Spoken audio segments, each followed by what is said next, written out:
There's often a cost to staying in good health in the United States, and the number of people who can't afford to is rising here. The insurance-based health system funds care for those who can't afford a policy, alongside the extra payments that come on top of their premiums. It's hard to find anyone in the street happy with the situation. It's extraordinarily expensive, and there are long wait times, and it's a very unequal system. It's unfair. I've just taken my mother to the doctor personally. She's 74 years old, and they needed a $50 copay. $50 that I had to pay out of my pocket in order for her to be seen. I've had no health insurance, and I've had to have emergency, healthcare costs.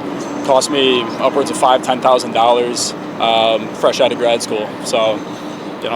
So, it affects everyone, whether you're a working class citizen, you're poor, or if you're just not part of the 1%. I'm really afraid of the changes that will probably come.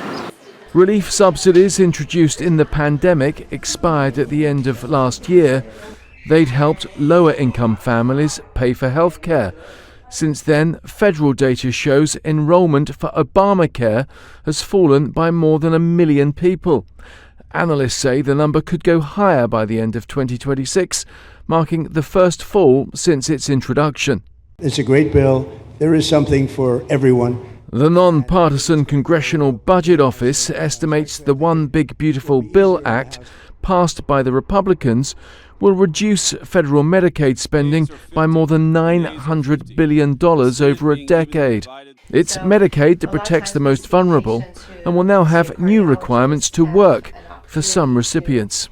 At the same time, the cost of insurance policies has risen dramatically, pricing many out of the market. The uninsured rate for Americans under 65 is now close to 10%.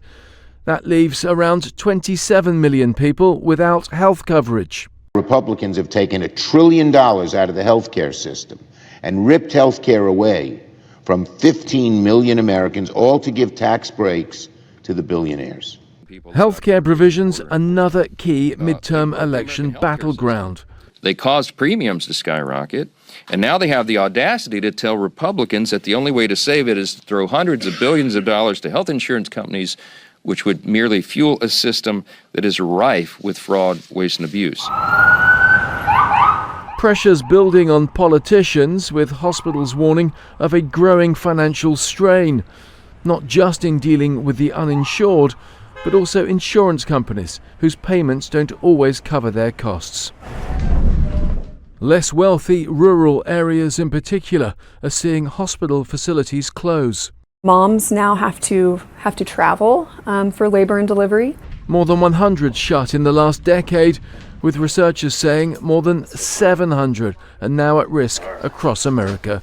Richard Gaisford, Al Jazeera, Washington.